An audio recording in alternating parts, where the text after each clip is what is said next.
poor taxi driver saved a fainted girl only to discover she was a millionaire's daughter who fell in love with him. Hello everyone. Before we begin today's story, I have a small favor to ask. Please hit subscribe and turn on the notification bell so you never miss our channel's new videos. It is quick, free, and the best way to support us in bringing you more dramatic stories. Your support means the world to us. Where are you watching from? Drop your city or country in the comments below. Thank you very much. Now, let us return to tonight's story. The rain fell hard over New York City that night, a cold silver curtain against the endless hum of traffic.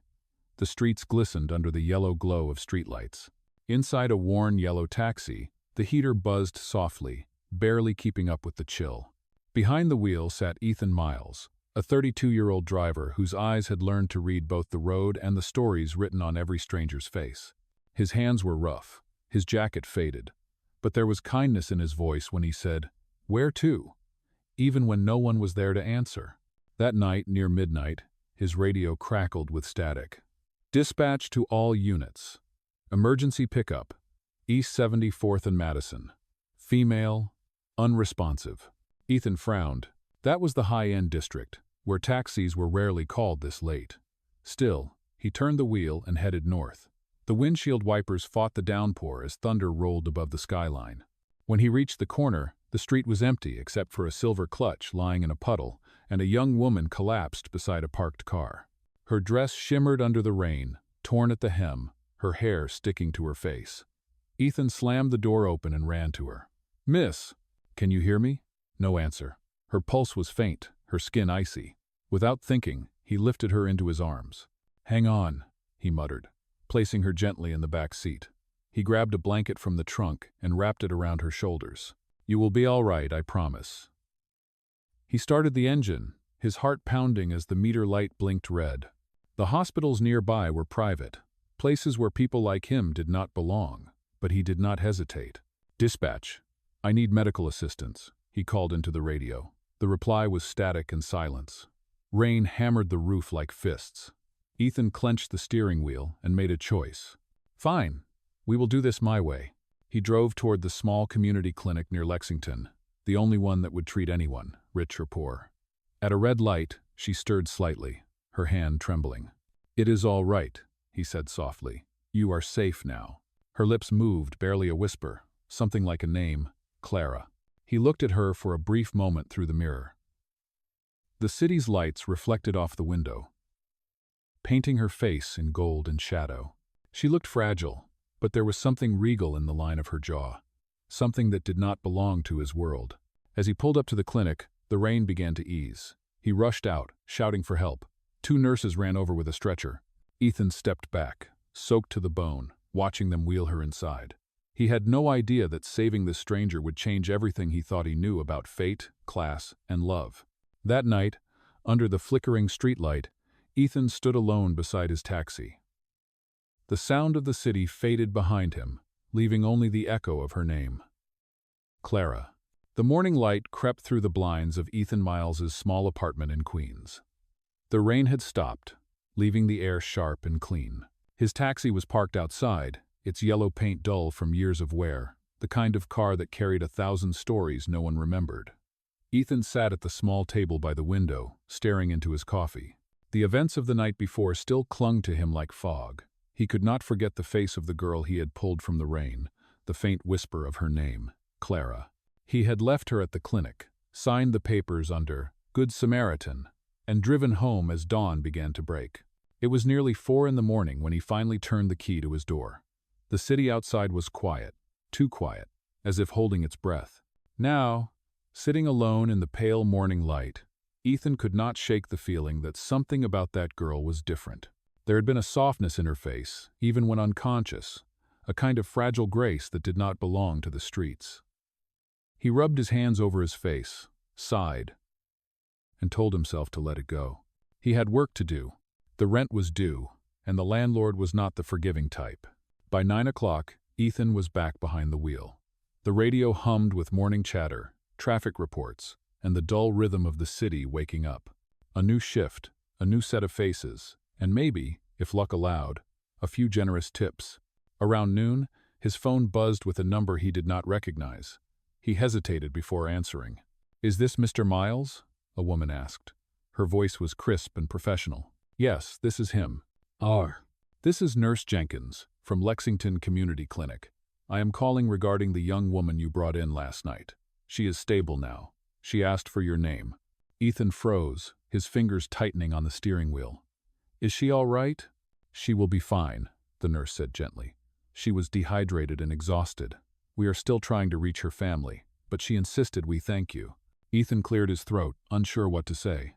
"That is good to hear. Please tell her I am glad she is safe." "She asked if she could return your coat," the nurse added. He smiled faintly. "Tell her to keep it. It looks better on her anyway." When the call ended, Ethan leaned back, eyes on the rearview mirror. His reflection looked tired, but his heart felt lighter. Maybe this was enough to know that she was alive. Later that afternoon, as he waited for a fare near Central Park, the passenger door opened suddenly. A woman stepped inside without a word, wrapped in a pale blue scarf. For a moment, Ethan did not recognize her. Then she turned her face toward him, and his heart stopped. It was her. Clara. "Hi," she said softly, her voice still weak but steady. "I hope this is not too strange, but I asked the nurse for your address. They told me you worked as a taxi driver. I wanted to thank you in person." Ethan blinked, caught completely off guard. "You should be resting." "Oh, I have rested enough," she replied, her smile faint but real. "You saved my life, Mr. Miles." "I wanted to see the man who did that." Ethan rubbed the back of his neck, embarrassed. "You do not owe me anything. I just did what anyone would have done." Her eyes softened. Not everyone would have stopped. They sat in silence for a moment, as the world moved around them, horns blaring, voices calling, pigeons scattering across the pavement. Finally, she reached into her purse and pulled out a folded envelope. "Please, at least take this. It is not a reward, just gratitude." Ethan did not even look at it. He gently pushed it back toward her. "Keep it. You do not pay for kindness." Clara studied him for a long moment, as if trying to understand what kind of man would say no to easy money. Then, slowly, she smiled. "You are different, Mr. Miles." Before he could respond, her phone buzzed. She glanced at the screen, her expression changing instantly, a mix of worry and resignation. "I have to go," she said, opening the door. "But thank you again. I will not forget this." Ethan watched as she walked away, her figure disappearing into the crowd. There was something in the way she carried herself, not arrogance, but restraint, as if she belonged to a world that demanded perfection. He could tell she was someone important, though he could not have imagined how important. That night, when he returned home, Ethan found himself staring at the empty space where his coat used to hang. He missed it, but not because of the cold. The coat had carried her scent, a faint trace of jasmine and rain.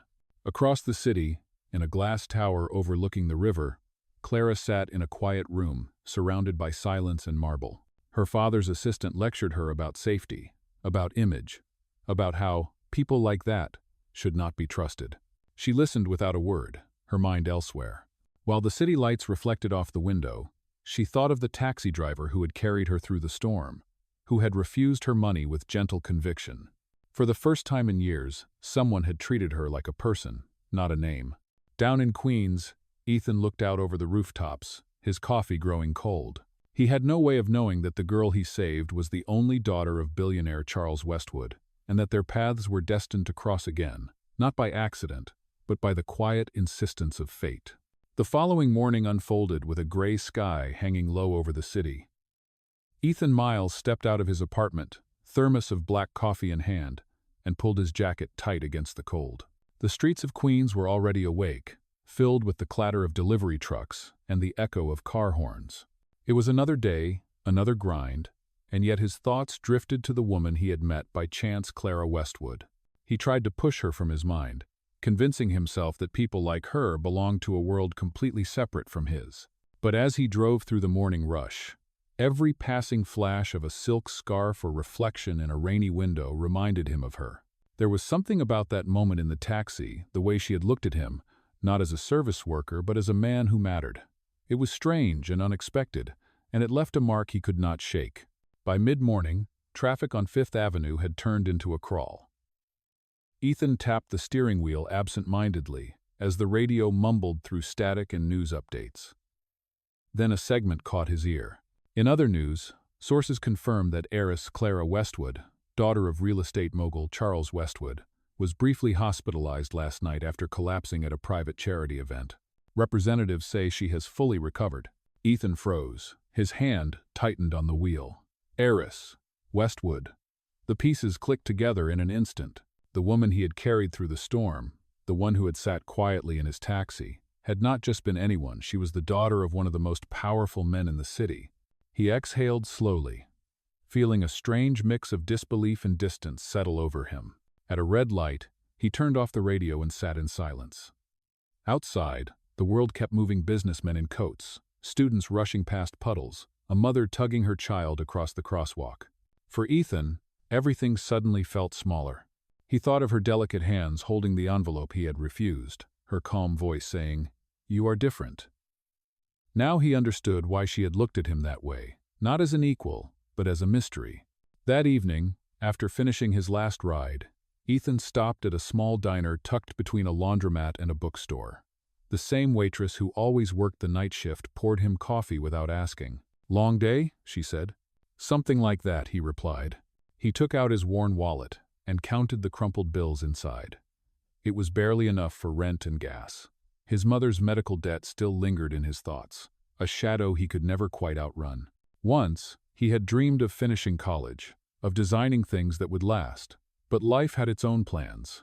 A soft chime broke his thoughts, the bell above the diner door. He looked up and froze. Clara stood there, her hair pulled back, dressed simply in a cream sweater and jeans, nothing like the polished woman from before. Their eyes met. "Ethan," she said, relief flooding her face. "I thought I might find you here. The nurse told me this is your usual stop after work." He blinked, stunned. "You should not be here. This is not your part of town." "I know," she said, sliding into the seat across from him. "But I needed to see you again." The waitress raised an eyebrow but said nothing, refilling Ethan's cup before retreating. For a moment, they sat in silence, surrounded by the hum of the coffee machine and the faint tune of an old song from the jukebox. Clara spoke first. "You heard the news, did you not?" He nodded. "Yeah, the radio said you are important." She smiled faintly. That word has never felt stranger. Ethan studied her expression. There was weariness in her eyes, the kind that came from being watched, controlled, expected to be perfect. "I do not belong in your world, Clara," he said quietly. "Maybe not," she admitted. "But last night you were the only one who saw me as human. You did not care about my name. You just cared that I was breathing." Her words struck him harder than he expected. For a long time, Ethan had lived in a city that passed him by without seeing him at all. To be told he mattered even by someone far beyond his reach stirred something deep inside him. "I am grateful you are safe," he said finally. "That is all that matters." Clara's gaze softened. "You are too humble for your own good." As she spoke, her phone vibrated on the table. The screen flashed with the name Father. She hesitated, staring at it, then pressed decline. "I should go before they send someone to look for me." She reached into her purse and placed a small silver keychain on the table, a charm shaped like a taxi. "A reminder," she said, her voice low. "For the man who stopped when no one else did. 12. Ethan looked down at the charm, his chest tightening with something unexplainable. When he looked up again, she was already gone. That night, as he drove through the city, the charm glinted softly on his dashboard under the glow of passing streetlights. He did not understand why fate had crossed their paths twice, but deep down he sensed it was not the last time. Across town, Clara sat by her bedroom window, watching the lights of the city her family owned piece by piece. Her father's voice echoed from the hallway, sharp and commanding, reminding her of meetings and appearances. But her thoughts were elsewhere, on a man who had nothing yet carried more warmth than anyone she had ever known. In two very different corners of the same city, both of them wondered the same quiet question. Was it possible that one night of kindness could bridge two worlds? Neither of them had the answer yet. But fate, patient and deliberate, was already setting the next stage. The following weekend arrived with a chill in the air. The city had traded its rain for wind, the kind that carried the smell of the river and the rustle of leaves along the sidewalks. Ethan Miles started his taxi as the first streaks of sunlight touched the buildings. It had been several days since he had last seen Clara Westwood, and yet her face still lingered in his thoughts, her calm voice, her kindness, and that small silver keychain now hanging from his dashboard. He told himself to forget her. She belonged to another world, one that had nothing to do with his. But fate, once set in motion, rarely listened to logic. Late that afternoon, while waiting for passengers near the east side, Ethan's phone buzzed. The screen showed an unknown number again. He almost ignored it but decided to answer. "Mr. Miles?" a familiar voice asked. He recognized it instantly. "Clara?" "Yes," she said, her tone polite yet uncertain. "I hope I am not disturbing you. I was wondering if you might drive me today. I need to visit somewhere, and I would feel safer if you were the one behind the wheel." Ethan hesitated. "Of course. Where should I pick you up?" "At the Westwood Tower, downtown." When he arrived, he felt entirely out of place. The tower's marble steps gleamed under the sun, and uniformed doormen stood like statues by the glass doors. His taxi, scratched and weary, looked like it had no business there. Yet when Clara stepped out, her smile made the entire scene soften. She was dressed simply again, her hair tied back, carrying a small canvas bag. "Thank you for coming," she said as she climbed into the back seat. "Where to?" Ethan asked. "Brooklyn," she replied. "I need to see someone." The drive was quiet at first. The city unfolded around them, parks, bridges, neighborhoods, shifting from polished wealth to working-class grit. Clara watched the world outside with quiet fascination. "I have never seen this side of the city before," she admitted softly. "My father's car never comes this far." Ethan glanced at her through the mirror. "It is still New York," he said. "Just not the one they put on postcards." She smiled faintly. "I like it better." They arrived at a small art center tucked between warehouses. Inside, children were painting on easels, their laughter filling the air. A young woman greeted Clara warmly. "Miss Westwood, I did not expect you today." "I came to drop off a donation," Clara said, handing over the bag. "It is from the foundation." Ethan waited near the door, unsure whether to follow or leave. Clara turned to him. "Come inside," she said. "Please." He stepped in, feeling the warmth of the room contrast with the chill outside. Clara crouched beside a little boy, struggling with a brush. "That looks beautiful," she told him gently. "Do not worry about the lines. Art is about feeling, not perfection." The boy smiled shyly, dipping his brush back into the paint. Ethan stood quietly, watching her. In that moment, she seemed completely different, not the daughter of wealth and headlines, but someone real, someone kind. When they left the center, the sun had begun to set over the bridge. The light painted the skyline gold. "Those kids," Ethan said, breaking the silence, "they really look up to you." Clara nodded. "They remind me that life is bigger than my family's expectations. My father does not understand that." They stopped at a red light. She looked out the window, her reflection overlapping the city lights. "You probably think I am foolish," she said quietly.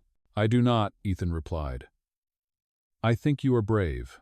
For a moment their eyes met through the mirror. It was the kind of glance that said more than words could. When they returned to the Westwood Tower, Clara hesitated before stepping out. "Would you consider working for me?" she asked suddenly. Ethan blinked. "Working for you? As my driver?" she said. "I could use someone I trust, and you could use something more stable than random fares." He was silent for a few seconds. The offer was tempting: steady income, safety, maybe even a chance to pay off his mother's medical debt. But it also felt like crossing a line. "I appreciate it," he said finally, "but I do not belong in that world." Clara looked disappointed but did not argue.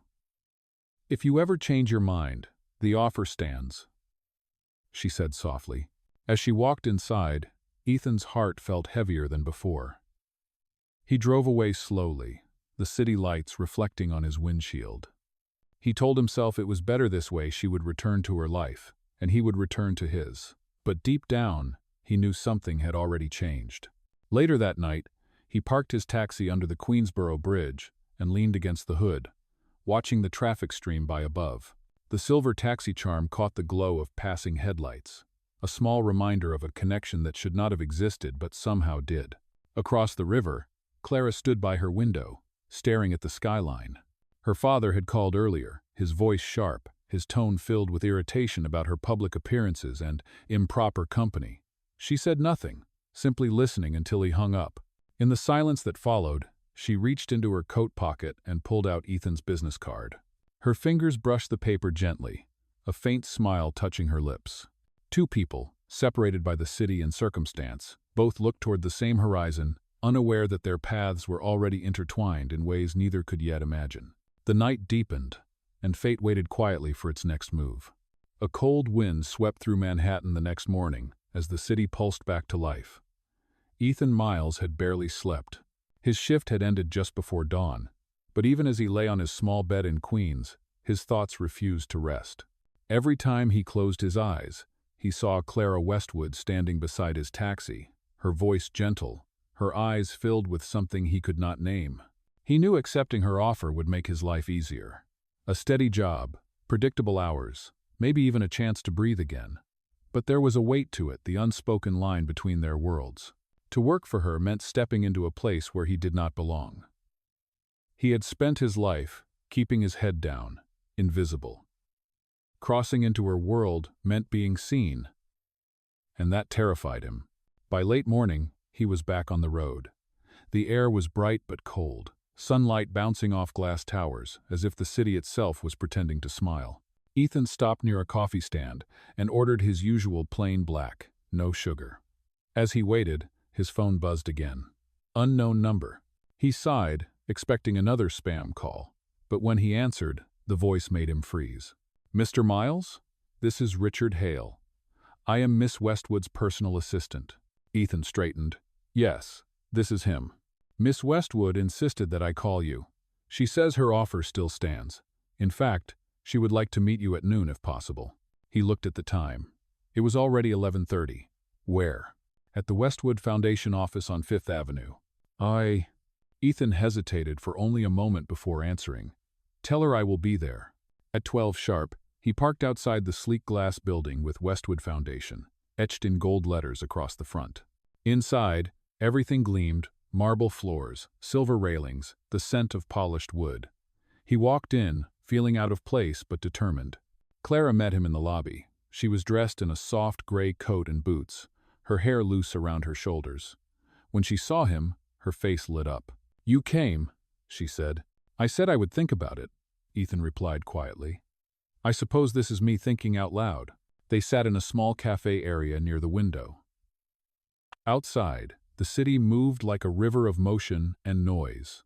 But in that corner, everything felt still. "I know what you are thinking," Clara said, "that I live in a world you cannot trust. But this is not about charity, Ethan. I need someone I can depend on, someone who sees me as a person, not a headline." Her words were soft but certain. Ethan looked at her, realizing again how different she was from the picture painted by newspapers. She did not carry herself like an heiress. She carried herself like someone trying to escape her own name. After a long pause, he nodded slowly. "If I say yes, it is because I want to work, not because I need saving." "Agreed," she said, her smile genuine. "You will be my driver, my assistant when needed. That is all." Oh, and just like that, Ethan Miles found himself stepping into a new chapter.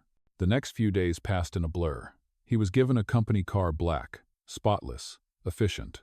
Clara's schedule was relentless. Meetings, charity events, business lunches, and endless phone calls from her father's office. Ethan watched quietly from the driver's seat as she moved through her world with practiced grace, smiling when she needed to, listening when she must, and falling silent when the weight of it all became too much. One evening, after a long day, she asked him to stop by the riverside before heading home. The city lights shimmered across the dark water. She stepped out, hugging her coat tighter. "Do you ever feel like everything is happening too fast?" she asked softly.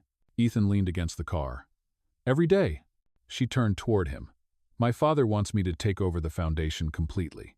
but it feels like living someone else's dream, not mine. What would you rather do? He asked. She smiled faintly. Paint. I used to paint before everything became about business and press releases. Ethan said nothing, but there was something in his eyes that told her he understood. The silence between them was not empty, it was full, steady, and warm. When they drove back to her building, Clara stopped him before he could leave. You did well today, she said. Thank you for not asking questions when people were rude at the gala. That meant a lot. People like that do not bother me, Ethan replied. They see what they want to see. She looked at him for a long moment, then said quietly, Maybe one day they will see what I see. That night, after he parked the car and locked it, Ethan stood for a moment on the quiet street, the wind tugging at his coat. He was tired, but for the first time in years, he did not feel small. Across town, in her penthouse overlooking the city, Clara sat at her desk with a half-finished painting. The strokes were hesitant, but alive soft gold, against a stormy gray background. On the corner of the canvas, she had painted a yellow taxi under the rain. The world outside kept spinning meetings, responsibilities, expectations, but in the quiet of that room, two people who should never have met were slowly becoming part of each other's story. Neither of them knew that the calm before them would soon give way to danger and truth. But for that night, there was peace. And that was enough. Winter settled over New York City like a quiet blanket. The days grew shorter, and the evenings came wrapped in silver fog. Ethan Miles had now been driving for Clara Westwood for nearly a month. The job had become routine morning pickups, afternoon meetings, and late returns from events that glittered with chandeliers and polite laughter. Yet beneath the rhythm of professionalism, something softer had begun to grow, something neither of them dared to name. Clara had learned that Ethan spoke little but noticed everything. He would open doors without being asked, carry her coat when her hands were full, and wait in silence while she faced the demands of her family's empire. There was steadiness in him, a quiet strength that made her feel safe in a world where everything else was performance. One gray afternoon, as snow drifted down along Fifth Avenue, Clara sat in the back seat scrolling through her messages. Ethan's reflection appeared faintly in the rearview mirror. You do not talk much, she said suddenly. He glanced at her through the mirror. Talking is not always needed. She smiled. You sound like someone who has seen too much. Maybe, he said, eyes back on the road. Or maybe I just listen more than most. Her phone buzzed again, a message from her father's office. The expression on her face darkened. There is another board dinner tonight, she said quietly. Another round of pretending. You do not have to go if you do not want to, Ethan said. She looked up. And what would happen if I did not? He shrugged. Maybe nothing. Maybe everything. But at least it would be your choice. The car stopped at a red light. For a long moment, Clara said nothing. Then she whispered, No one talks to me like that. Ethan's voice was calm. Maybe no one should be afraid to. That night, after she entered her building, he watched her disappear through the glass doors, surrounded by polished marble and silence. He waited a moment longer, then drove away into the falling snow. Inside the Westwood penthouse, Clara paused by the window, watching his taxi's yellow light fade into the distance. For the first time in years, she felt seen, not as the daughter of a billionaire, not as a figure in a headline, but as herself. Neither of them knew that soon, the illusion of calm would shatter, and the truth hidden behind her world of wealth would begin to surface. The snow had melted into gray slush by the time the new week began. The city looked tired, but inside the black sedan of the Westwood Foundation, the quiet hum of the heater softened the morning chill. Ethan Miles sat behind the wheel, eyes steady on the road. Clara Westwood sat in the back, her gaze lost in the blur of buildings rushing past. She had been quieter than usual for days. The pressure from her father's board meetings had become heavier, and the tabloids had begun whispering stories about the rebellious heiress, spending too much time outside her social circle. Ethan never mentioned the articles, but he had seen the headlines stacked at every newsstand he passed. That morning, as they drove toward the foundation, Clara finally spoke. Do you ever wonder if people can really change their lives? She asked. Ethan glanced at her through the mirror. I think people try. Some succeed. Some just learn to live differently. She nodded faintly. My father believes everything is about control. He says people are predictable if you understand their weakness. And what does he think yours is? Ethan asked quietly. Her eyes met his reflection. That I care too much. They stopped at a red light. Outside, a street musician played an old guitar under the falling snow. The melody drifted through the window, soft and lonely. Clara smiled sadly. He looks happy, she murmured. Maybe happiness is not about where you are, Ethan said. Maybe it is about who you are when no one is watching. She watched him for a moment, then turned back to the window. You make it sound simple. It is not, he said, but simple things are usually the hardest to live by. Later that evening, after the meetings ended, Clara insisted on walking a few blocks alone before heading home. Ethan followed at a distance, keeping her within sight. She stopped at a small bookstore, the kind that smelled of paper and dust. When she came out, she was holding a worn paperback titled Freedom and Grace. When she reached the car, she handed it to him through the window. For you, she said. He looked at the cover, surprised. It is about a man who learned that courage is not loud, she said softly. It is quiet like yours. As the car pulled into traffic, neither of them spoke again, but the silence between them had changed. It was no longer the distance of two worlds. It was the quiet of understanding, fragile, but real. The following Thursday began, like any other day. The sun rose pale and cold over Manhattan, brushing the city skyline with faint gold. Ethan Miles arrived at the Westwood Tower early, as always.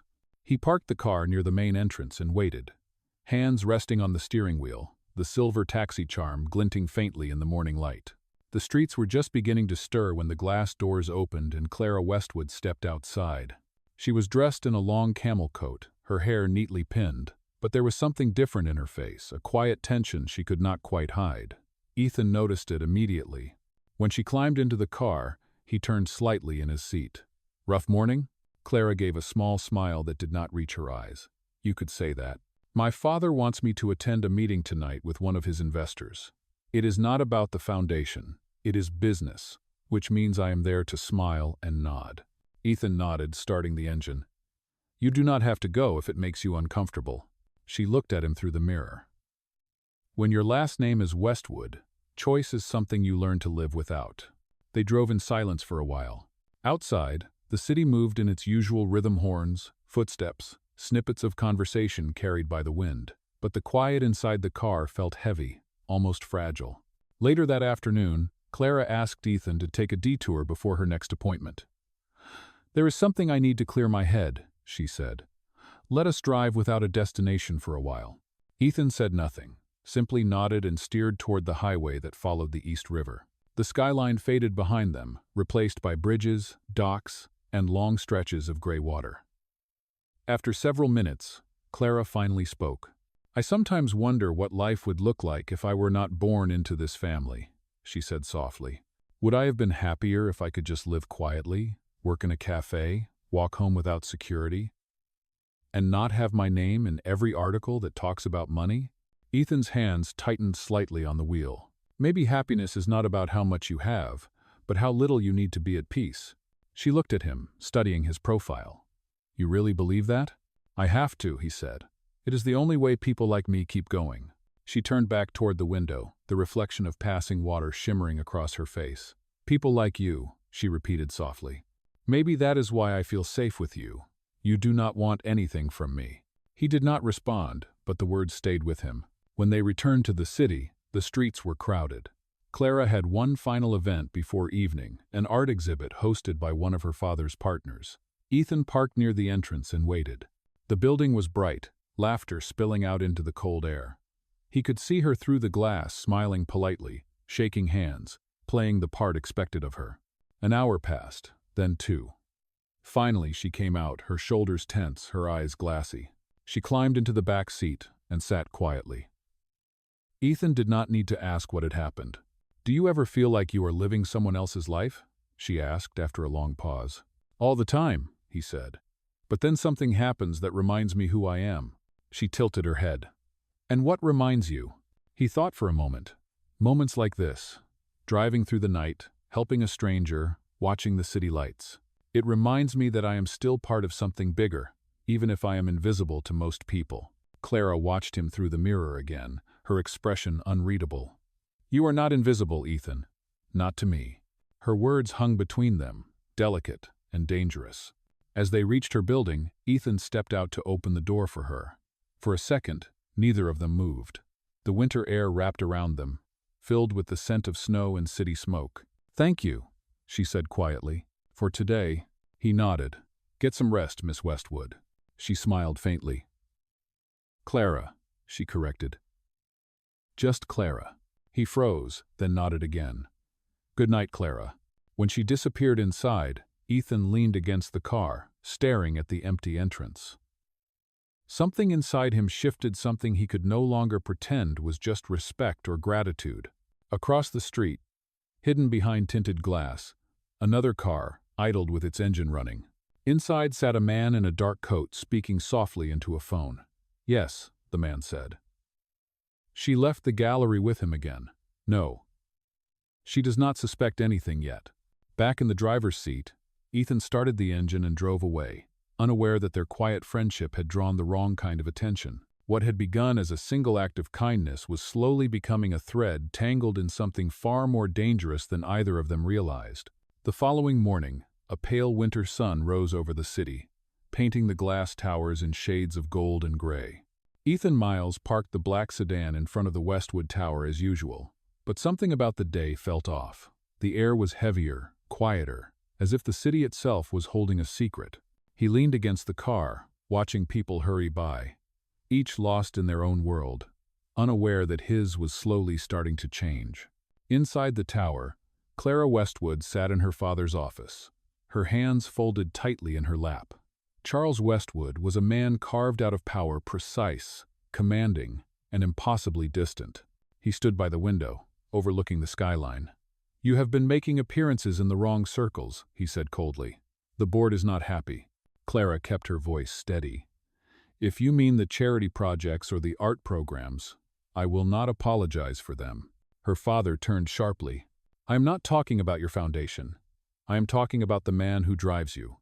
People are starting to notice." Clara's heart sank. "Ethan?" "Yes, the taxi driver you have become rather attached to." His tone cut like glass. "He has no place in our family's world. You are allowing a stranger to represent you. It is reckless." She met his gaze, unflinching. "He saved my life, Father. He deserves respect, not suspicion." Charles's eyes narrowed. "You are young.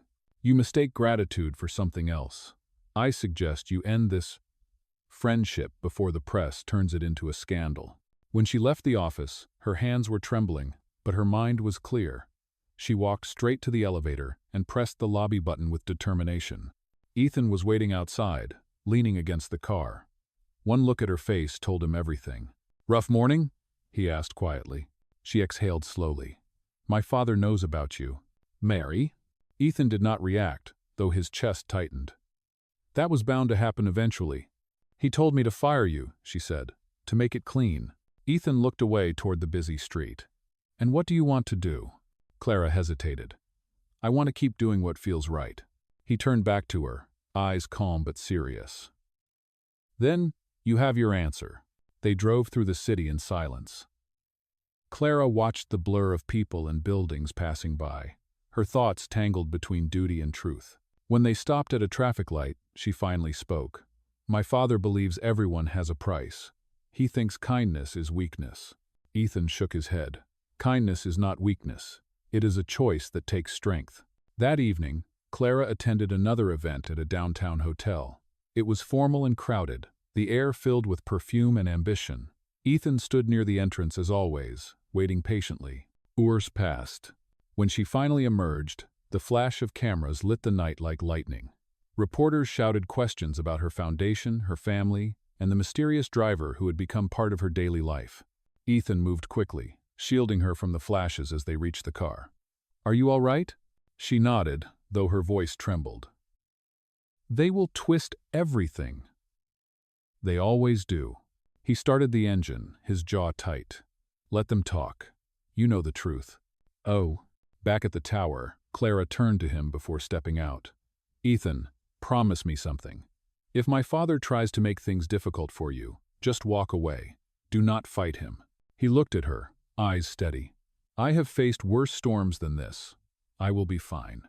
But deep down, both of them knew that storms could destroy even the strongest hearts. Later that night, as Ethan drove back to Queens, his phone buzzed with an anonymous message. It read, "Stay away from her, or you will regret it." There was no name. Only a shadow in words. He parked the car on the side of the road, staring at the message for a long time. Then he deleted it without hesitation. Fear was a luxury he could not afford. Across the city, Clara stood on her balcony, the wind tugging at her hair. The lights of New York stretched endlessly before her, but they felt colder than ever. She thought of Ethan's quiet strength, of how he spoke to her without judgment, and of how her father's world seemed built on control, not compassion. For the first time in her life, Clara realized she did not want to inherit an empire built on fear. She wanted something real, something honest, even if it was fragile. Down in Queens, Ethan sat by his window, the city's glow flickering across his worn walls. He thought about the warning, about the power of the people surrounding Clara, and about the impossible distance between them. Yet even as he told himself to stay away, the truth refused to fade. He had saved her life once. Now, without meaning to, she had started saving his. The next morning dawned under a heavy sky. The clouds over Manhattan were thick and gray, promising rain that never seemed far away. Ethan Miles pulled his taxi jacket tighter as he stepped out of his apartment building. The message from the night before still echoed in his mind. "Stay away from her, or you will regret it." He had seen enough of the world to know that some threats were not empty, but fear had never been part of his nature. When he arrived at the Westwood Tower, security guards eyed him more closely than usual. There was a stiffness in the air, an unspoken tension. Clara Westwood was already waiting in the lobby, her coat draped over one arm, her phone in the other. When she saw him, her expression softened, but he could see that she had not slept well. "Good morning," she said, her voice quiet. "Morning," Ethan replied. "Rough night?" She hesitated. "My father has decided to hire a new security team to monitor my movements. He says it is for my safety, but I think he just wants control." Ethan's jaw tightened. "Do you want me to step back for a while?" She shook her head. "No. You are the only person I actually trust." As they drove through the city, the rain began to fall. It came soft at first, then harder, streaking the windows with silver lines. Clara stared out at the blur of people running for cover. "It is strange," she said after a while. "The richer people are, the more afraid they seem to become. My father's friends talk about security, reputation, insurance, as if any of that keeps them alive." Ethan said nothing. He knew she did not need answers, only the comfort of being heard. At noon, they arrived at a downtown construction site owned by the Westwood Corporation. Clara was scheduled to inspect a new project before the foundation's partnership announcement. Ethan stayed by the car while she met with a group of engineers. The sky darkened, thunder rumbling in the distance. While waiting, Ethan noticed something odd. A black SUV sat parked across the street, its windows tinted. It had been there when they arrived, and no one had stepped out. He moved slightly closer to the curb, pretending to check his phone, his instincts sharpening. Moments later, Clara walked back toward the car, her assistant beside her. Ethan's eyes never left the SUV. As she reached for the car door, he saw the faint glint of metal near the vehicle's open window, the reflection of a camera lens. He moved quickly, stepping between Clara and the street, his hand raising slightly. The flash went off a second later, followed by the distant click of a high-powered camera. The SUV's engine roared to life, pulling away fast into traffic.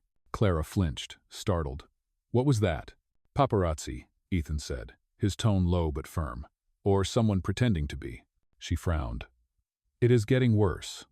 They will not stop until they find something to use against me." "They will stop," Ethan said, his voice steady, "because we will not give them anything to find." "Oh." Later that day, Clara insisted on canceling the rest of her appointments. "I need quiet," she said softly. "Somewhere that does not feel like glass walls and bodyguards."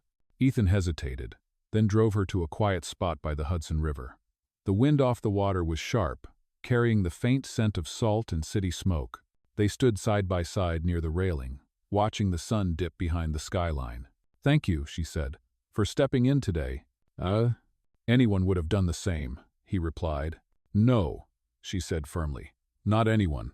For a moment, the world around them fell silent, except for the soft rhythm of the river. Clara turned toward him. I know my father will not stop trying to control this, but for once, I do not care. I am tired of living by fear. Ethan looked at her, his voice calm but sure. Then do not live by it. Live by what feels right. Fear fades when you start moving forward. No. Her eyes searched his face, finding something she could not explain: honesty, courage, peace. It was the kind of strength that came from loss and endurance, not wealth. How do you stay so calm? She asked. He smiled faintly. When you have been through storms, rain does not scare you anymore. A gentle laugh escaped her, the first he had heard all day. Then maybe I need to learn from you. Agree. When they returned to her building that evening, the city was already glowing under the streetlights. Clara turned to him before leaving the car. You were right, she said softly. Kindness is not weakness. It is courage. He watched her walk toward the entrance, her steps steady despite the uncertainty that surrounded her life. For the first time, he realized that her strength did not come from the world she had been born into, but from the way she kept choosing to be human in a world that rewarded everything else. Ethan stayed parked a few moments longer, the engine idling softly. Across the street, the black SUV reappeared, hidden beneath the shadows. Inside, a man spoke into a phone. He is still with her. The father will not like this. Rain began to fall again, steady and unrelenting. Ethan drove away, unaware that his quiet act of protection had already placed him in the middle of a storm far larger than he could see. The next few days passed in uneasy silence. The city moved as it always did, but for Ethan Miles, every sound felt sharper, every shadow longer. The message that had warned him to stay away still echoed faintly in his thoughts. He could sense eyes on him whenever he dropped Clara Westwood at her appointments, a feeling that had nothing to do with paparazzi. Still, he kept his posture calm and his words few. Clara noticed the change. She could tell he was alert in ways most people would never catch: his quick glances at mirrors, the way his hands rested just firmly enough on the steering wheel, the subtle tension in his shoulders. One afternoon, as they left a meeting downtown, she asked softly, You think someone is following us, do you not? Ethan did not lie. Maybe. I have seen the same car 3 times this week. Her voice lowered. My father's men? He nodded once. Probably. They are careful but not careful enough. She sighed, leaning back in her seat.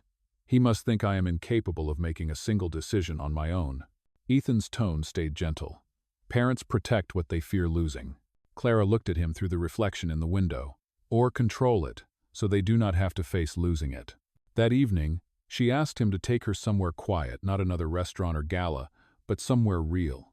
Ethan hesitated, then drove her toward the edges of Brooklyn, where the skyline faded into low rooftops and narrow streets. The car stopped in front of a small cafe tucked between an auto repair shop and a laundromat. A hand-painted sign above the door read Mary's Corner. This is where I come for coffee after my shifts, Ethan said as he opened the door for her. It is not fancy, but they serve the best pie in the city. Inside, the warmth wrapped around them like a blanket. The smell of cinnamon and roasted beans filled the air. A woman behind the counter smiled when she saw Ethan. You finally brought company, she teased. Clara laughed softly, surprising herself. I am honored to be the first. They sat by the window, 2 steaming cups of coffee between them. For the first time, Clara was not the heiress being watched, corrected, or whispered about. She was simply a young woman talking to someone who listened. Your world feels lighter than mine, she said, stirring her drink. Even when it is hard, Ethan shrugged. When you have nothing to lose, you stop pretending. That makes things simple. She smiled faintly. You make simplicity sound like a kind of freedom. They talked for hours about music, about the city, about the lives they had both left behind. Ethan told her how his mother used to sing while cooking, how he had once studied engineering before bills and reality had pulled him away. Clara told him about her dream to open art schools in poor neighborhoods, to give children a chance to create without fear of failure. When they finally left the cafe, night had fallen. The streetlights glowed amber, and the snow from earlier in the week had turned to slush. Clara wrapped her scarf tighter, "This feels strange," she said softly. "I have spent my whole life surrounded by luxury, but I think this is the first time I have actually felt comfortable." "Oh," Ethan looked at her for a long moment before replying. "Comfort is not about gold ceilings or marble floors. It is about being seen." She met his eyes and said quietly, "You always see people, Ethan. Maybe that is what makes you different." Before he could answer, a phone rang her phone. She checked the screen, and her face tightened. "It is my father. He must have tracked my location." "Do you want to answer?" Ethan asked calmly. She hesitated, then pressed decline. "No, not tonight." The drive back to the Westwood Tower was silent. The streets glimmered with city light, and somewhere in the distance, sirens echoed faintly. When they arrived, Clara lingered by the car door, reluctant to leave. "Thank you," she said, "for reminding me what normal feels like." "Any time," he said softly. As she walked toward the building, a black car parked near the curb caught Ethan's attention again. The same model, the same tinted windows. He watched it for a moment, then turned on his headlights and made a slow pass by. Inside, two men sat in silence, one speaking softly into a phone. Ethan caught only a few words. "Report. Still together. Waiting for orders." He drove home without looking back, but his mind was restless. He understood now that this was no longer about class or pride. It was about control, and someone, somewhere, wanted him gone. Across the city, Clara faced her father in the penthouse study. "I went for coffee, father. That is all," she said. Charles Westwood's voice was quiet but sharp. "You are playing a dangerous game with your reputation. The man you trust will ruin everything we have built." Clara stood her ground. "Then maybe what you built was never real." Her father's expression hardened. "If he stays near you, I will handle it myself." That night, both of them stared out at the same skyline from different corners of New York. Ethan from his small apartment, Clara from her tower of glass, unaware that the next move had already been made, and it would change both their lives forever. The following morning came with a pale sky and a low mist that clung to the streets. Ethan Miles awoke earlier than usual, his thoughts uneasy. Something about the night before lingered in his chest the way that same black car had followed them again.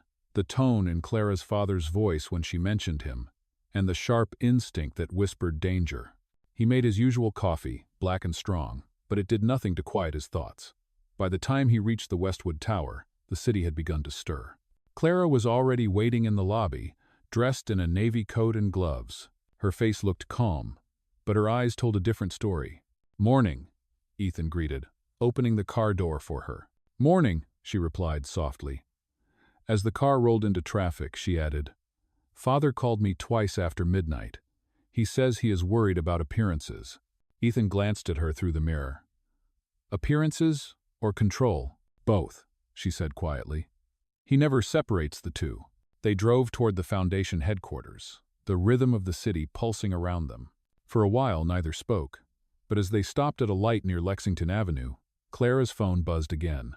She looked down, then frowned. "That is strange. It is a message from the garage security office. They said my car was tampered with last night." Ethan's eyes narrowed. "Tampered how?" "They did not specify, only that the maintenance team found something unusual near the brake system." He turned onto a side street and pulled over. "You should not drive that car again until it is checked thoroughly." She nodded. "I thought so too. That is why I called you this morning instead of the chauffeur father assigned." He looked at her in the mirror again, his tone serious. "Clara, if someone is targeting you, this is not about gossip anymore." "I know," she said softly, "but I cannot tell whether it is the press or someone closer." The weight of her words hung in the air. Later that afternoon, while Clara attended a board meeting inside the Foundation, Ethan waited near the car park. The same black SUV appeared again, this time parked across from the entrance. Its windows were rolled up, but Ethan could sense eyes watching from inside. He stepped out, pretending to stretch his legs, then walked across the street. The SUV started its engine immediately and drove away. He memorized the license plate and wrote it down on his notepad. Something told him that whoever was following Clara was not working alone. When she returned, the meeting had left her drained. She dropped into the back seat with a sigh. "My father called again during the meeting. He says the investors want me to stay away from public projects for a while. They are calling me a distraction. Ethan started the engine, his voice even. You are the only real thing in their world. That is why you scare them. She smiled faintly, but her eyes glistened. You always know what to say, Ethan. I wish I had met you years ago. The drive home was long, the traffic thick with the noise of horns and engines. As the sun began to set, Ethan noticed something unusual, a faint reflection in the side mirror, a car that had been trailing them for several blocks. It was not the same black SUV, but a dark sedan this time. He took a detour through side streets, pretending to look for a quicker route. The sedan followed, matching every turn. His grip tightened on the steering wheel. Clara, put on your seatbelt, he said quietly. She froze. What is wrong? Someone is following us again. She turned and saw the car a few lengths behind them. Ethan, stay calm, he said. I will handle it. He took another turn, then another, weaving through traffic. Finally, he pulled into a narrow service alley between two old buildings. The sedan slowed at the corner, paused for several seconds, then drove past. They sat in silence, both breathing hard. The city noise returned, distant but grounding. Clara's hands trembled slightly. Who would do this? Why? Ethan looked out at the street, his expression unreadable. Someone who has a reason to keep you scared, or me out of your life. Clara looked at him, her voice barely above a whisper. You think my father could be behind this? He met her gaze in the mirror. I think whoever it is knows a lot about your schedule. That narrows it down. Ugh. She sank back into her seat, her voice trembling. I do not know what to do anymore. Ethan's voice softened. You keep doing what you have always done. You keep standing up.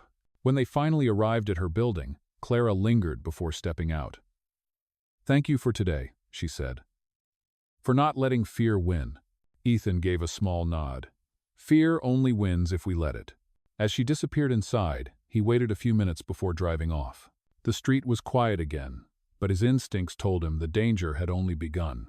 That night, in a dimly lit office, high above the city, Charles Westwood stood by his window. A man in a dark suit handed him a file.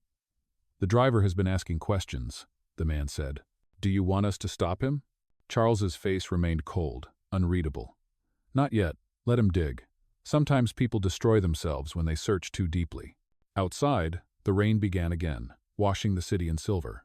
Down below, Ethan's taxi rolled through the wet streets, unaware that every mile he drove was leading him closer to a truth that would change everything about Clara, her family, and the night he had first found her unconscious in the rain.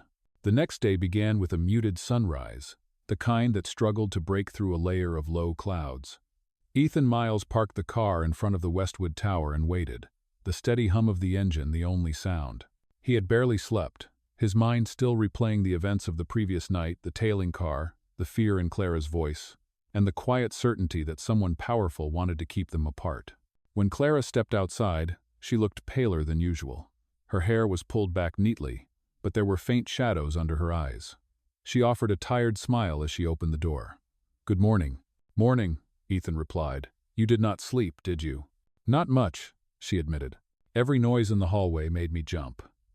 I keep thinking someone is watching. He looked at her through the mirror. They probably are, he said gently. But whoever it is, they will not hurt you. Not while I am around. For a brief second, her eyes softened. You say that like you mean it? I do, he said quietly. They drove in silence for a while, the rhythm of the city unfolding around them. Ethan had promised himself he would stay professional, but he could feel the line between duty and something deeper beginning to blur. At the foundation office, Clara met with her assistant and a few board members. Ethan waited near the entrance, keeping his gaze steady on the street. The black SUV appeared again, parked a block away. He noted the license plate he had written down before, the same numbers, the same vehicle. This time, he decided he would not just stand and watch. He crossed the street, his steps calm and deliberate. The SUV's windows were tinted, but as he approached, he saw the faint movement of a hand lowering a phone. He knocked on the glass once. Can I help you with something? He asked evenly. For a few seconds, there was no reply. Then the engine roared, and the car peeled away from the curb, tires screeching against the pavement. Ethan watched it disappear into traffic, his pulse steady but his thoughts racing. Someone was keeping close tabs on Clara, and possibly on him. When she returned from the meeting, he told her what happened. She listened quietly, her expression unreadable. "It is getting worse," she said finally. "And my father still pretends he knows nothing." Ethan frowned. "You think he is behind this?" "I do not know," she admitted.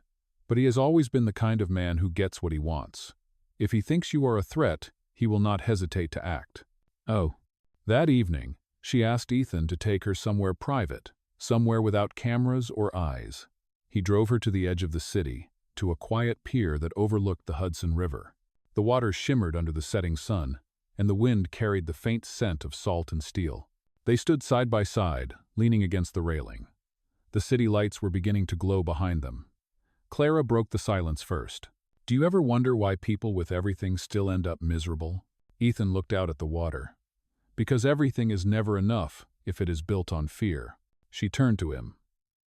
"You think that is what my father's world is? Fear disguised as power?" He nodded. "Power without peace always turns into fear."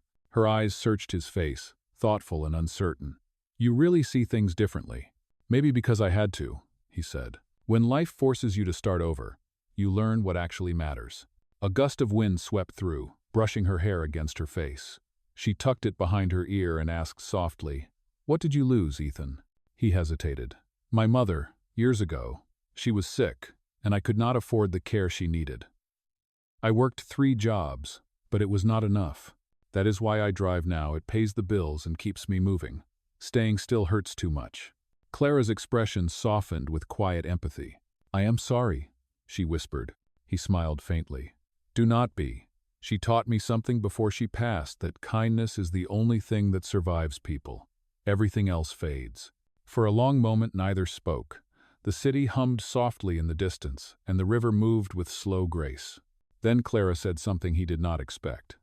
"My father used to say love makes people weak, but I think indifference does." Ethan looked at her. "He is wrong about a lot of things." "Oh," she smiled slightly. "Yes, he is."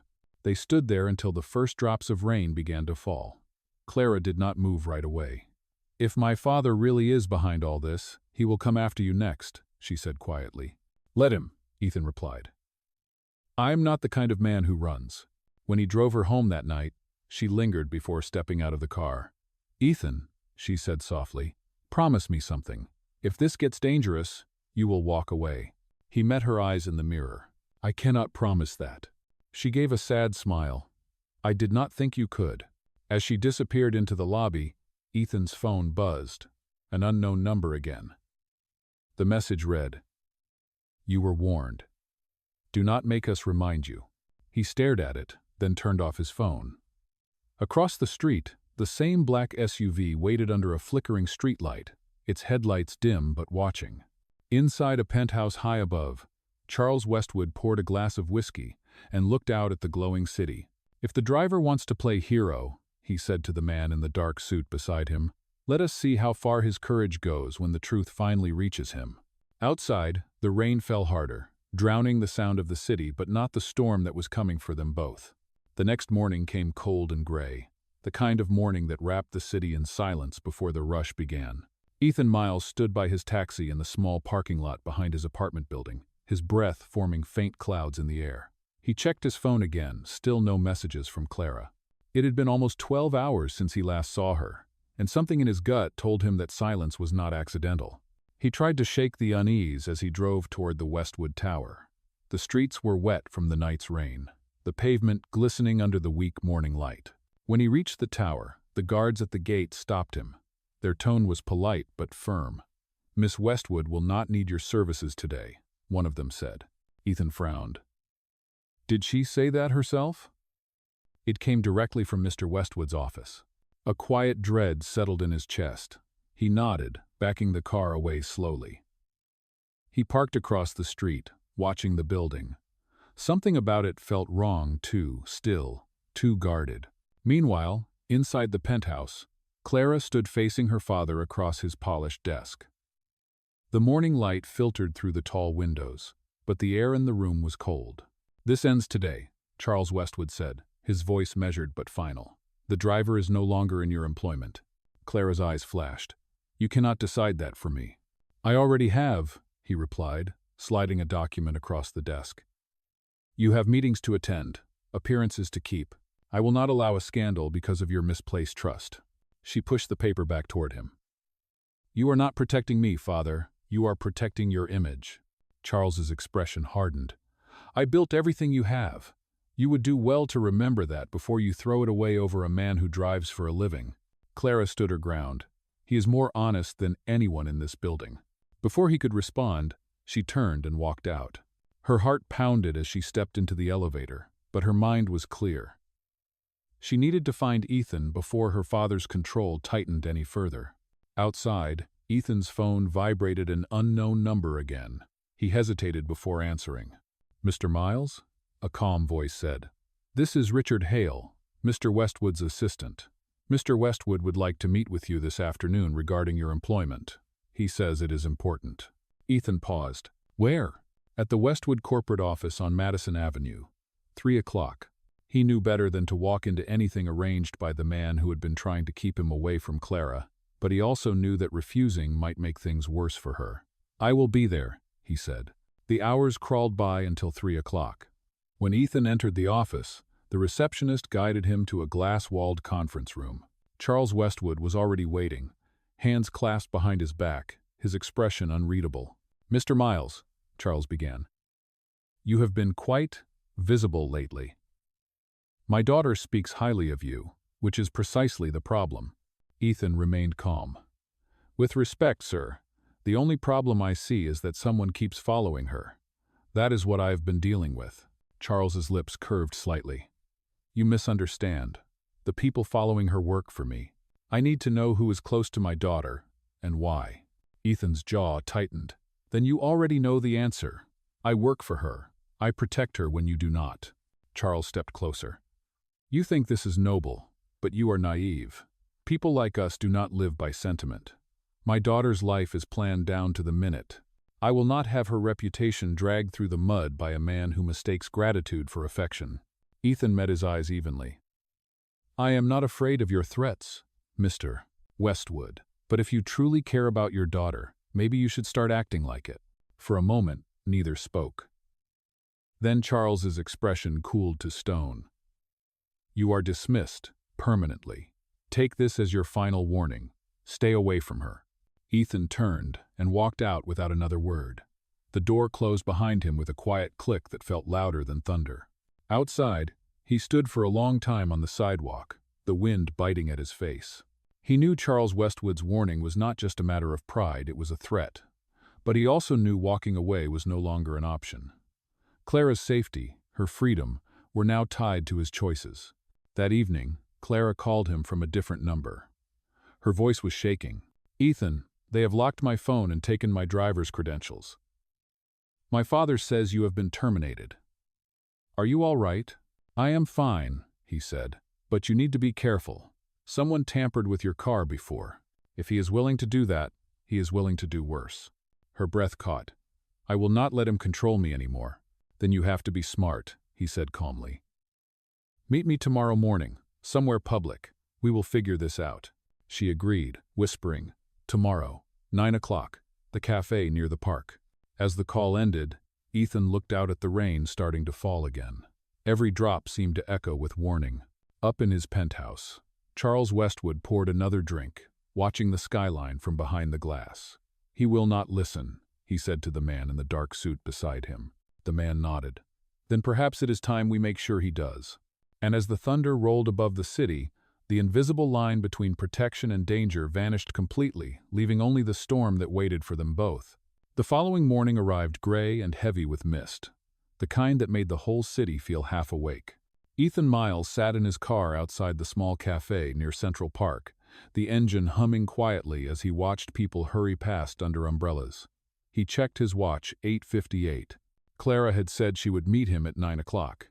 Every minute felt longer than the one before. At exactly 9, she appeared through the fog, her hair tucked beneath a hood, her steps quick but careful. When she saw him, her shoulders relaxed slightly. Ethan stepped out and opened the door for her. She slipped inside, her hands trembling from the cold and something deeper. "Thank you for coming," she said softly. "I said I would," Ethan replied. "Are you all right?" She shook her head. "No. Everything has changed overnight. Father has restricted my access to the Foundation's accounts and told the board that I am taking an indefinite leave. He says I am unstable." Ethan frowned. "That is his way of isolating you. The more control he has, the harder it is for you to move." "I know," she said. "That is why I need to find out what he is really hiding." He looked at her, puzzled. "What do you mean?" Clara took a deep breath. "Last night, I found documents in his study. They were hidden inside the safe. There are payments made to a company that does not exist, and one of those payments is dated the night of my accident." Ethan's jaw tightened. "The night I found you?" She nodded. "Yes. I thought it was a random medical emergency, but now I think someone caused it. Maybe to keep me quiet about something." The weight of her words filled the car. Rain began to fall, tapping softly on the windshield. Ethan's voice was calm but firm. "You are saying the crash was not an accident?" I cannot prove it yet," she whispered. "But I have a feeling my father knows more than he pretends." Ethan turned the key and started driving slowly through the park roads. "Then we find out the truth. But you have to promise me you will stay safe. No sudden moves, no confronting him alone." Clara nodded, though her eyes were distant. "I have already crossed that line, Ethan. He will not stop until he wins." They stopped near the river, away from the crowds. The air smelled of rain and pine. Clara looked out at the water. "Do you ever wonder if the people we trust most are the ones who can hurt us the worst?" Ethan answered quietly. "Every day. But trust is not the mistake. The mistake is giving it to those who never earned it." Her voice trembled slightly. "I do not know if I have anyone left to trust but you." He met her gaze through the reflection in the window. "Then that is enough." Oh, for a few seconds, the world felt still. No noise, no judgment, just the soft sound of rain against glass. But peace never lasted long in their world. Ethan's phone buzzed suddenly. He checked the screen, another unknown number. A text appeared. "You should have stayed away. Now it is too late." He frowned, hiding the phone from Clara. "We need to move," he said quietly. "Someone knows we are together." Her heart skipped. "What do you mean?" "They are tracking you. Your father's people, maybe worse." He drove toward the outskirts of the city, weaving through narrow streets to lose any tail that might have been following. Clara clutched her coat, her voice shaking. "Where are we going?" "Somewhere safe," he said. "I have a friend who works in security. He can trace that message." An hour later, they reached a small workshop near the river docks. Inside, Ethan's old friend Marcus greeted them with a surprised expression. "You are in trouble, Miles. That much I can tell already." "Just help me trace this number," Ethan said, handing over the phone. Marcus typed quickly into his laptop. After a few moments, his face darkened. "This is not a random threat. The message came from a server linked to Westwood Holdings, the company your girl's father runs." Clara's eyes widened. "So it really is him." Marcus looked between them. "Whoever sent this is using company resources to do it. Either your father or someone very close to him." Ethan thanked him quietly and led Clara back to the car. The rain had turned heavier now, drumming against the windshield. Clara stared at the dashboard, her voice low. "I do not understand. Why would my own father go this far?" Ethan's tone was steady.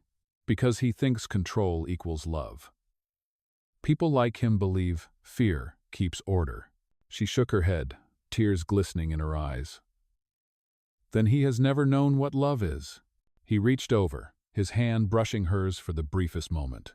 "Maybe not, but that does not mean you have to live by his rules." When they reached her building later that afternoon, Clara turned to him before stepping out. "If anything happens to me," she said, "promise me you will not stop until the truth is out." "Nothing will happen to you," Ethan said firmly. "Not while I am here." As she walked toward the glass doors, the reflection of the city lights flickered across her face. Behind her, a black car idled near the curb, unseen by both. Inside, a man spoke softly into a phone. "They know too much. Tell Mr. Westwood it is time to finish this." That night, the storm finally broke over the city, thunder rolling through the skyline, lightning slicing the dark. And somewhere in the middle of it all, two people were running out of time, bound together by truth, courage, and the dangerous kind of love that refused to hide. The storm had passed by dawn, leaving the city washed clean and quiet. Ethan Miles had barely closed his eyes that night. He sat by his window in Queens, staring at the skyline while the sound of dripping rain filled the silence. His thoughts circled back to Clara Westwood, her father's threats, the message traced to Westwood Holdings, and the way her voice trembled when she said she trusted only him. He knew things were no longer safe for either of them. The line between protection and danger had vanished. Whatever Charles Westwood was hiding, it was serious enough to risk his daughter's life to keep it buried. By 7 in the morning, Ethan was already on the road, heading toward Clara's apartment. He parked across the street, scanning the area. Two unfamiliar black sedans sat nearby, their engines off but their presence too deliberate to ignore. He waited for several minutes before dialing her number. No answer. He tried again. Still nothing. A flicker of unease rose in his chest. He stepped out of the car and crossed the street, his boots splashing through shallow puddles. The doorman recognized him immediately. "Miss Westwood left early this morning, sir," the man said. "She did not mention where she was going. A driver picked her up." Ethan's voice hardened. "Her usual driver?" The man hesitated. "No, sir, a different one." That was all Ethan needed to hear. He turned and ran back to his car, his pulse pounding. He knew Clara would never willingly use another driver, not after everything that had happened. Someone had taken her. He pulled out his phone and called Marcus. "I need you to trace Clara Westwood's phone. She was taken this morning." Marcus swore under his breath. "Give me 10 minutes." Ethan drove through the city streets, every stoplight feeling like a lifetime. 10 minutes later, Marcus called back. "Got it." Her phone's signal pinged last near Pier 41. Then went dark. "That is an industrial zone, mostly warehouses." "I am on my way," Ethan said, his voice cold and steady. The pier sat on the edge of the Hudson River, surrounded by empty shipping containers and old storage buildings. When Ethan arrived, the air was thick with mist. He moved carefully, scanning for any sign of movement. A black car sat near the far end of the dock, its engine still warm. He crept closer, his footsteps quiet on the wet concrete. Inside the car, he saw Clara's purse on the passenger seat, her phone still glowing faintly with a dead battery warning. She had been here recently. A sudden noise echoed from one of the nearby buildings. Ethan followed it, pushing open a rusted metal door. Inside, dim light filtered through broken windows. The space smelled of oil and salt. At the far end of the room, two men were talking in low voices. "Mr. Westwood said to keep her here until he arrives." One of them said, "And the driver? If he shows up, we handle it quietly." Ethan's jaw tightened. He picked up a loose metal pipe from the floor and moved closer, his steps soundless. When one of the men turned toward the door, Ethan struck fast, one clean hit to the arm, disarming him before he could react. The other lunged, but Ethan sidestepped, knocking him down with controlled force. Neither was seriously hurt, but both were out of the way. He rushed deeper into the warehouse, calling softly, "Clara." A faint voice answered, "Ethan." He found her tied to a chair near a stack of crates, her wrists bound but otherwise unharmed. Her eyes filled with relief when she saw him. "I knew you would come." He knelt and untied her quickly. "Are you hurt?" She shook her head. "No, but my father's men said he was on his way. He wants to take me somewhere out of the country." Ethan helped her to her feet. "Then we leave now." "Oh." They hurried toward the exit just as headlights cut through the fog outside. Another car had arrived, sleek, black, and unmistakable. Ethan pushed Clara behind a stack of crates. "Stay down," he whispered. The warehouse door opened, and Charles Westwood stepped inside, flanked by two more men. His expression was calm, almost too calm. "I knew you would come for her," he said, his voice echoing through the empty space. "You have made this much harder than it needed to be, Mr. Miles." Ethan stepped out from the shadows, his stance firm. "You do not need to do this. She deserves to know the truth." Charles's eyes hardened. "The truth will destroy her. She is stronger than you think," Ethan said, "and she deserves to choose her own life." For a moment, father and daughter locked eyes across the room. Clara's voice trembled but held steady. "If love means control and fear, then I do not want any part of it." You taught me to fight for what matters, and I am choosing freedom." Charles's jaw clenched, but before he could speak, Ethan took Clara's hand and led her toward the side door. One of the guards stepped forward, but Charles raised a hand. "Let them go," he said quietly.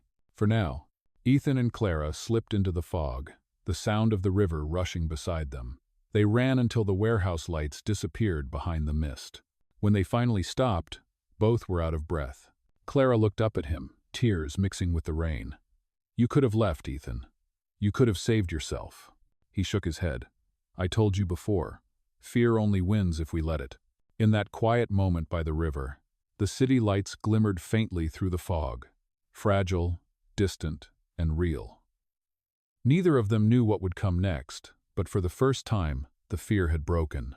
What remained was courage, the kind that grows only when two lives decide to face the storm together. The night after the escape felt endless. The fog along the Hudson River had thickened, turning the city into a maze of shadows and half-lit streets.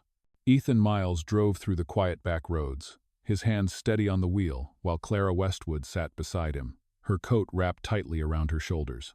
The sound of the rain against the car roof was steady and rhythmic, almost enough to drown out the chaos still running through their minds. They did not speak for a long time. The tension between fear and exhaustion was heavy but familiar now. When they finally stopped near a small roadside diner just outside the city, the world felt momentarily still. The neon sign flickered, reflecting on the wet pavement. Ethan turned off the engine and looked over at her. "You should eat something," he said softly. "You have not had a real meal in a day." Clara gave a faint smile. "I'm not sure I could eat right now." "You need your strength," he insisted. "We do not know what comes next." They went inside and took a corner booth. The diner was nearly empty, just the low hum of an old jukebox and the smell of coffee filling the air. A waitress with tired eyes poured them both cups. For the first time in hours, the silence between them felt almost peaceful. Clara stared out the window, the city lights far in the distance. "He will not stop," she said quietly. "My father. He cannot stand losing control." Ethan stirred his coffee, his voice low. "He already lost it the moment he tried to cage you." She looked down at her hands. "I just wanted to make him proud, but every time I tried, I ended up feeling smaller." Ethan shook his head. "That is not pride, Clara. That is fear, disguised as love. Real pride lets you grow. It does not shrink you." "Hi?" Her eyes glistened as she met his gaze. "Do you really think I can ever be free from him?" "Yes," he said firmly. "Freedom is not a gift someone gives you. It is a decision you make, even if you have to keep making it every day." She breathed deeply, letting his words sink in. For the first time, she felt a spark of something she had not felt in years' hope. After they ate, Ethan stepped outside to make a call. The cold air bit at his face as he dialed Marcus's number. "Did you find anything new?" Ethan asked. Marcus's voice came through low and tense. "I dug deeper into those payments you told me about. You were right. Westwood Holdings has been funneling money through shell companies for years. And it gets worse. One of the accounts is linked to a private medical firm overseas, the same one that handled Miss Westwood's treatment after her collapse last year." Ethan's expression darkened. "So the accident really was staged." "Looks that way," Marcus said. "Someone wanted her out of the public eye, maybe to keep her from finding out where the money was going." Ethan hung up, his jaw set. When he walked back into the diner, Clara could tell something had changed. "What did you find out?" she asked. He sat down, his voice steady but serious. "Marcus traced the payments. Your father has been hiding money, and part of it went to a medical company that handled your case. I think he paid someone to make sure you could not speak." Clara's face went pale. "You mean the night you found me?" "Yes," Ethan said. "It was not an accident." Her eyes filled with tears. "He almost let me die." Ethan reached across the table, his voice firm. "He thought fear would silence you. But it did the opposite." She looked at him, her voice trembling. "What do we do now?" "We expose him," Ethan said simply. "We find the files, the proof. Marcus will help us. Once we show the truth, he will have no power left." She nodded slowly, gathering her courage. "Then let us finish this." When they left the diner, the storm had eased, leaving a faint mist over the road. Ethan drove toward the outskirts of the city, where Marcus had arranged a safe place for them to stay, an old cabin near the woods. It was quiet, hidden, and far from the noise of Manhattan. Inside, Clara sat near the window, watching the rain return in soft waves. Ethan stood nearby, checking the locks and phone signals. Everything about the night felt like the calm before something bigger. "Do you ever regret helping me?" she asked suddenly. He turned to her, surprised. "No, not for a second. But it has cost you everything, your job, your safety." Ethan smiled faintly. "Some things are worth losing for the right reason. And this the truth, this is one of those things." Clara's voice was soft but certain. "Then whatever happens next, we face it together." He nodded. Together. Outside, the wind picked up again, rustling through the trees. Somewhere in the distance, headlights flickered on a deserted road, a reminder that they were not as invisible as they hoped. In the quiet of that small cabin, the truth hung heavy between them. It was no longer just a battle between a father and his daughter. It was about justice, dignity, and the courage to confront the lies that power built. And as dawn began to rise beyond the clouds, Ethan knew that the next step would bring them closer to both the truth and danger than ever before. Morning crept over the edge of the Hudson like a cautious whisper. The air was cold, clear, and still heavy with the scent of last night's rain. Inside the small cabin, Ethan Miles sat at the wooden table, studying the few printed documents Marcus had sent over at dawn. The pages were creased, the ink smudged in places. But what they revealed was sharp and unmistakable evidence that Charles Westwood had used the Westwood Foundation to launder money through medical research programs that never existed. Clara Westwood stood by the window, wrapped in a thick sweater. Her reflection in the glass looked almost unfamiliar, stronger, more awake, as though fear had finally burned itself out and left something fiercer behind. "So, it is true," she said quietly. "My father used the Foundation's name to hide his own crimes."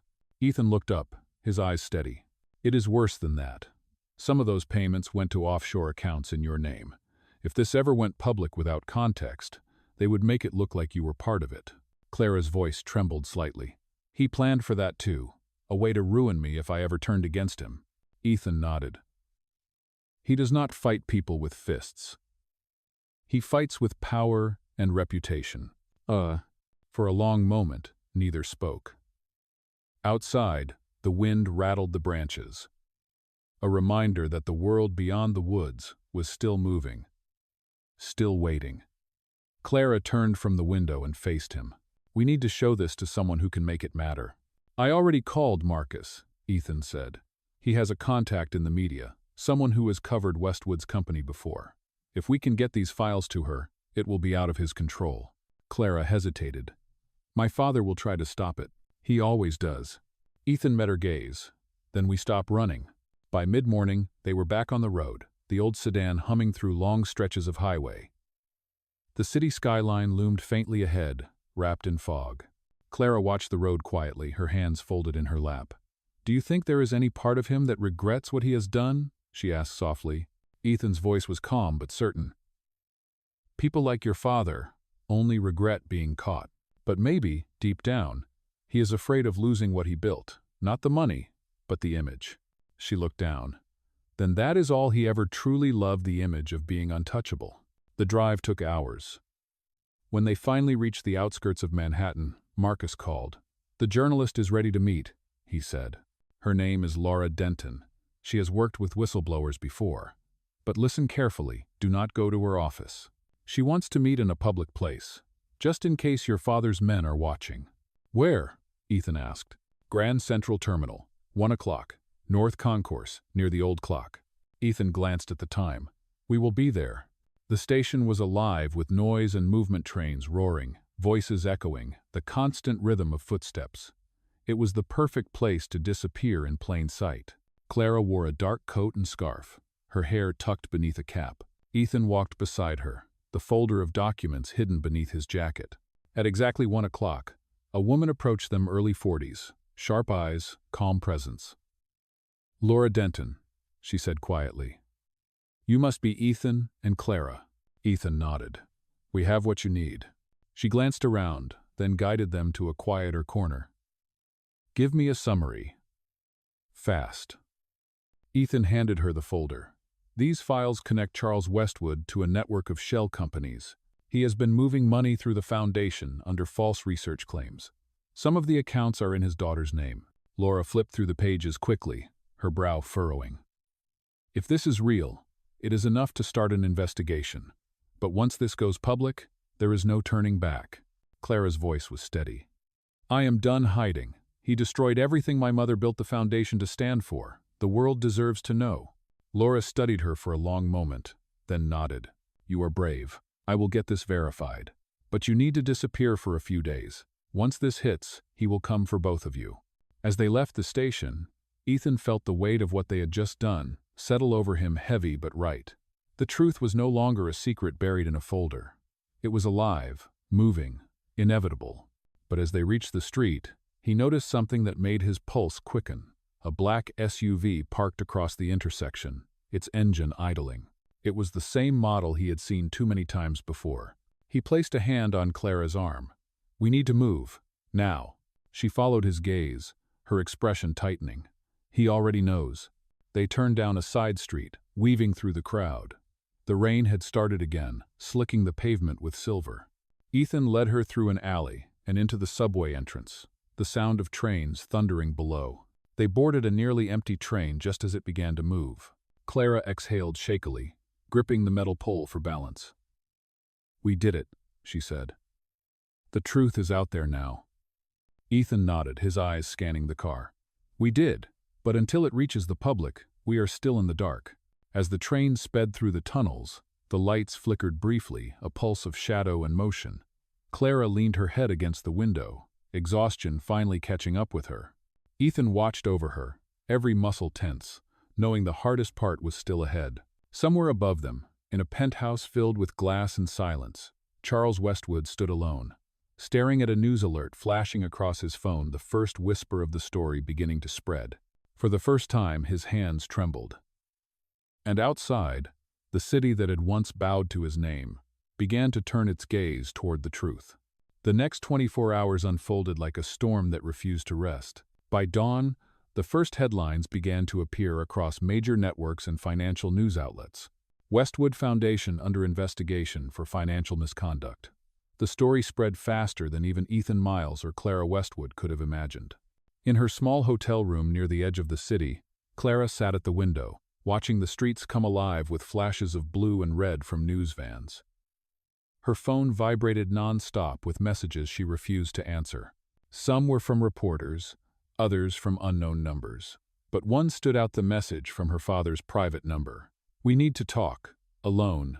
Ethan stood by the door, scanning the hallway for movement. His voice was calm but wary. You should not respond, Clara. Not yet. She turned toward him, her face pale but determined. If I do not face him, he will spin the story.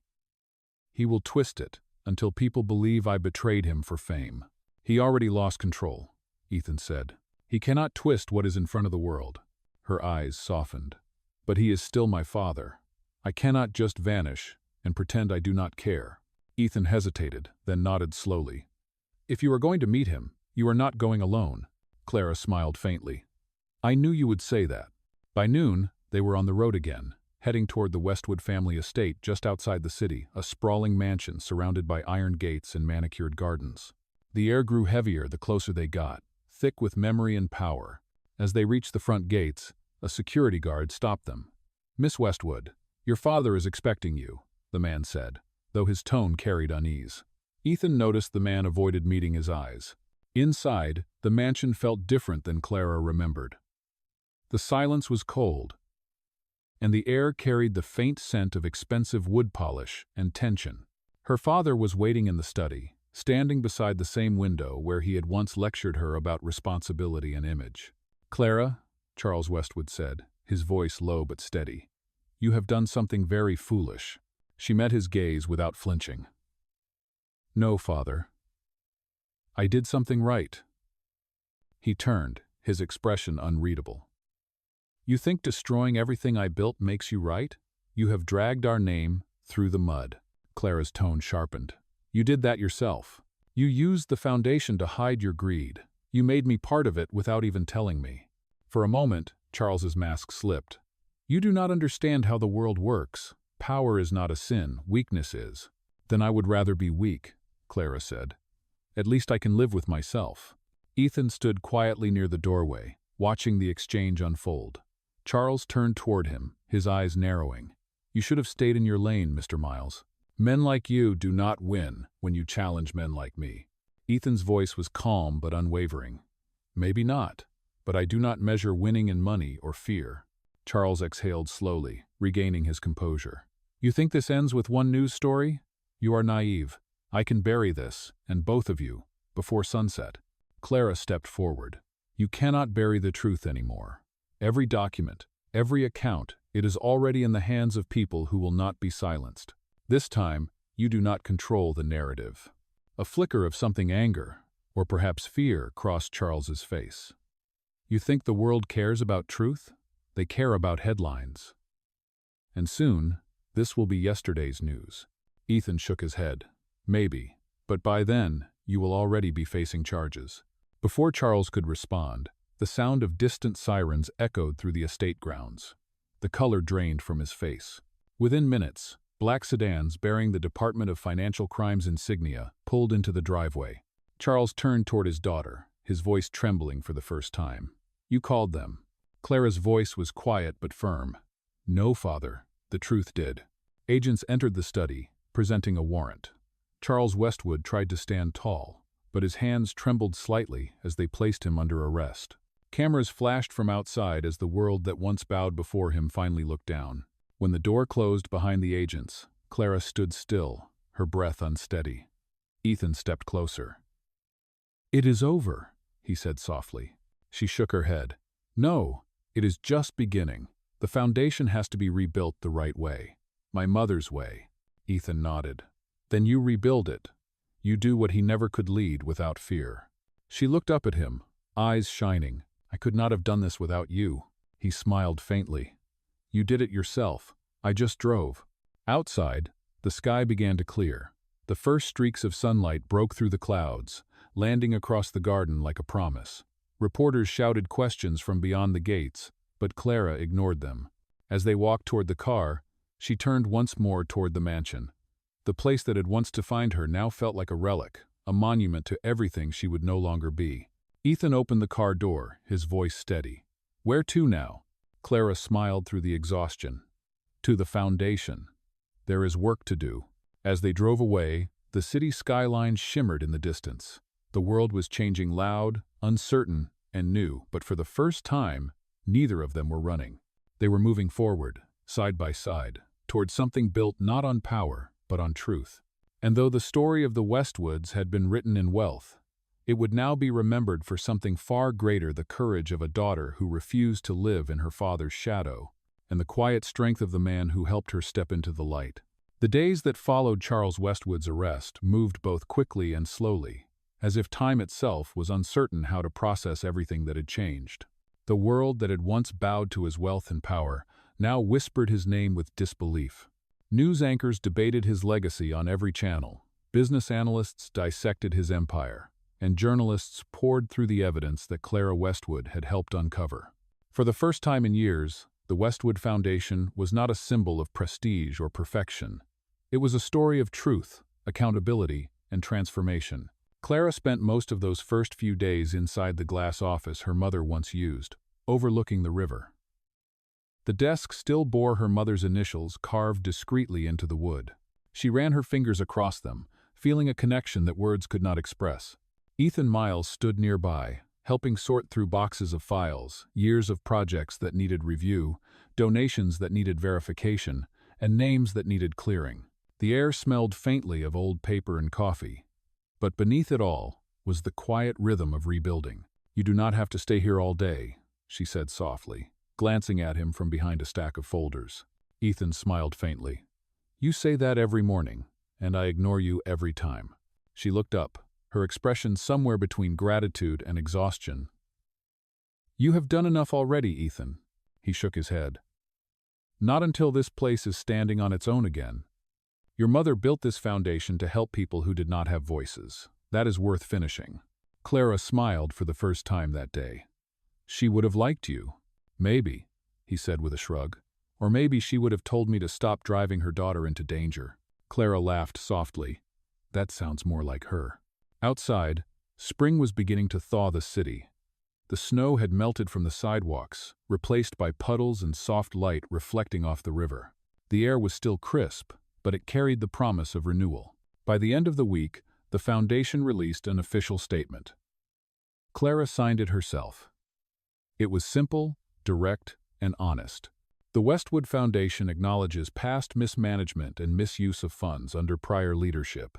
Effective immediately, I, Clara Westwood, assume full responsibility for reforming our operations to ensure transparency, ethics, and compassion remain at the heart of our work. No person, regardless of name or wealth, stands above accountability. The message went viral within hours. People across the city, even those who had once criticized her, began to see her differently. She was no longer just the daughter of a billionaire. She was a leader in her own right. That night, she and Ethan walked through Central Park, the city lights glittering like quiet stars beyond the trees. The air smelled faintly of rain and magnolia blossoms. It was the first quiet moment they had shared since everything began. "Do you ever think about leaving the city?" she asked. He nodded slowly. "Sometimes. When the noise gets too loud," she smiled faintly. "And yet, you are still here. I guess some things are worth staying for," he said. They sat on a park bench, listening to the faint sound of traffic in the distance. For the first time in months, there were no bodyguards, no reporters, no threats, only two people who had fought a storm and somehow survived it. Clara looked up at the sky. "When I was little, my mother used to bring me here. She said the city always looked most beautiful after rain because it reminded people that even steel and glass can be washed clean." Ethan glanced at her. She was right. They sat in silence for a long time, the kind of silence that does not need to be filled. Then Clara turned to him, her voice soft. "What will you do now?" He took a deep breath. "I am not sure. I could go back to driving, maybe save enough to open a small garage. Fixing cars feels simpler than fixing people's lives."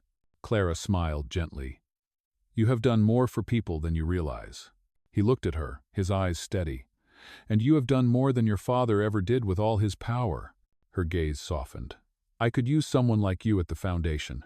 Someone who keeps things real. Someone I can trust." Ethan chuckled. "You want to hire me again?" "I want to work with you," she corrected. "As equals." He nodded slowly. "I think I could live with that." The next morning, the city awoke to another headline this time, one that carried a very different tone. Clara Westwood leads effort to restore integrity to family legacy. The photo that accompanied it showed her standing outside the foundation building, speaking to a group of volunteers, with Ethan standing quietly a few steps behind. The image spread quickly, not because it was glamorous, but because it was real. There were no designer gowns, no red carpets, no bodyguards, just authenticity. Over the next few weeks, the foundation began to change. Programs that had once been neglected were revived. Homeless shelters received new funding. A small scholarship program for underprivileged artists, inspired by Clara's own forgotten passion for painting, became one of its most successful projects. One afternoon, as volunteers set up canvases for the first art class, Clara stood at the doorway watching. Ethan approached quietly beside her. "You are smiling again," he said. "I had forgotten what that felt like," she admitted. "It feels good." He nodded. "You earned it." She looked at him, her tone warm. "Do you ever think about that night, the night we met?" Ethan chuckled. "Every time it rains. And do you ever wonder what would have happened if you had not stopped your taxi?" He smiled faintly. "No. Because I did stop." Clara laughed, the sound light and genuine. For a moment, the heaviness of the past dissolved completely.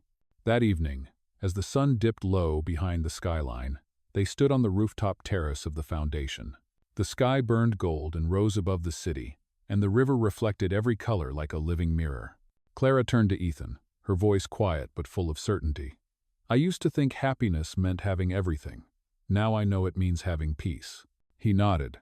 "Peace and purpose. The rest will follow." She smiled. "So what happens now?" He looked out at the horizon. "Now, we start over. No more running, no more pretending. Just life the way it was meant to be lived." Oh. As the last light faded and the city's hum grew softer, the two of them stood side by side, not as the billionaire's daughter and the taxi driver, but as equals who had survived truth, betrayal, and redemption. Somewhere far above them, a plane crossed the twilight sky.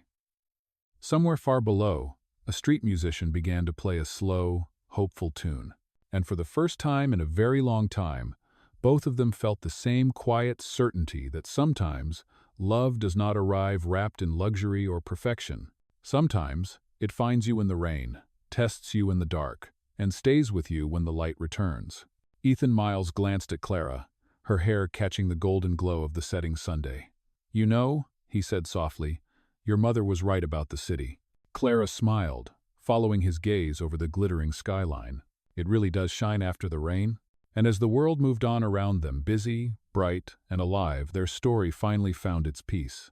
Not in grand gestures or promises, but in the quiet truth they had both fought so hard to find, that love built on courage, honesty, and kindness can outlast even the strongest storm.